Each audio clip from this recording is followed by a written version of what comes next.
How we doing? Here we go. It's a typical and timeless start of class. Students coming in, the teacher greeting them. Michael, Holden, Ravi, how you doing? But here in this AP US history class, also called A-Push at Marvin Ridge High School, the study of the US Constitution isn't dry and just from a book. For you. In fact, handouts here take on a whole new meaning. History's more than dates, names, facts, figures. The Constitution's more than just a bunch of words written down on some paper.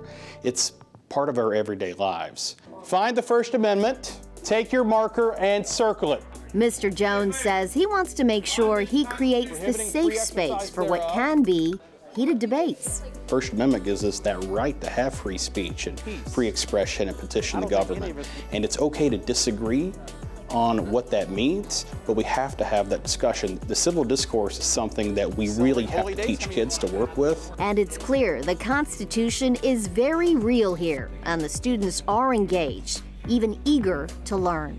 Just the idea of further understanding the founding document that provides us the things that we enjoy today, the life, the liberty, the pursuit of happiness, that is truly what I find that's amazing about that document, and just studying more and more, getting deeper and deeper in the understanding of it. I feel like passion kind of comes from understanding, and we really work to understand what we're working with in class.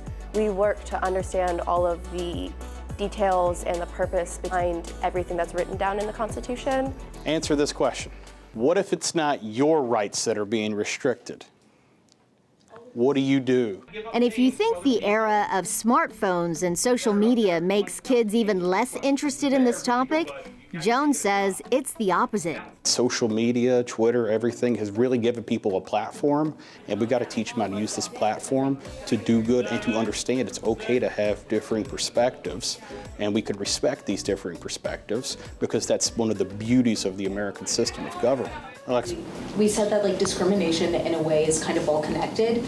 It's clear these students should not be underestimated in their passion or knowledge about their civil liberties. I do stupid things and sit around on my phone sometimes, but that doesn't necessarily mean that, okay, I'm not super passionate about this one issue or just overall issues and I'm not aware. And I think all of us are very careful or at least passionate about understanding our rights and our own privilege.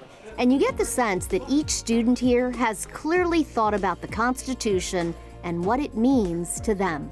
Even with the 19th Amendment, not all states didn't allow women to vote. It just allowed all of them nationally to vote. So some women had the right to vote. But I think that one's really important because it's frustrating when people don't exercise that right, because I think if we fought so hard to get women's suffrage, we should all exercise it. How people can be oppressed and systematic oppression, and how it can just lead to detriment of societies and groups. The lessons of our founding papers are all around the classroom. The flag, the documents, emphasizing we the people. What's happening in this cartoon? Mr. Jones even adds humor into the space. Can you name these presidents? But humor aside, how history impacts us all. That's the lesson here, and it hits home. They're not as surprised to learn that these things have happened in our country. What surprises them is that it wasn't that long ago. You share a voting booth with somebody who was alive at that point in time. And so that helps them see how real it is and how recent it is. And that's probably one of the bigger takeaways for them. He really makes the lessons engaging. He balances the work to where you're doing relevant work, reading multiple perspectives. We use these rights every single day, and we recognize that without the Constitution, we would not have the lives that we have. Is really an amazing part of not only my life, but I hope to be many other Americans' lives, and they understand how just how vital a document truly is in their American citizenship experience. Hysteria was also used to kind of suffocate liberties. It's there's a lot people say about young people, but today in this classroom of teenagers, what we saw was indeed a more or less a perfect union.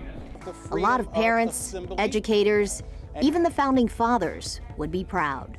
For Carolina Impact, I'm Suzette Ree reporting. Is this even fun anymore?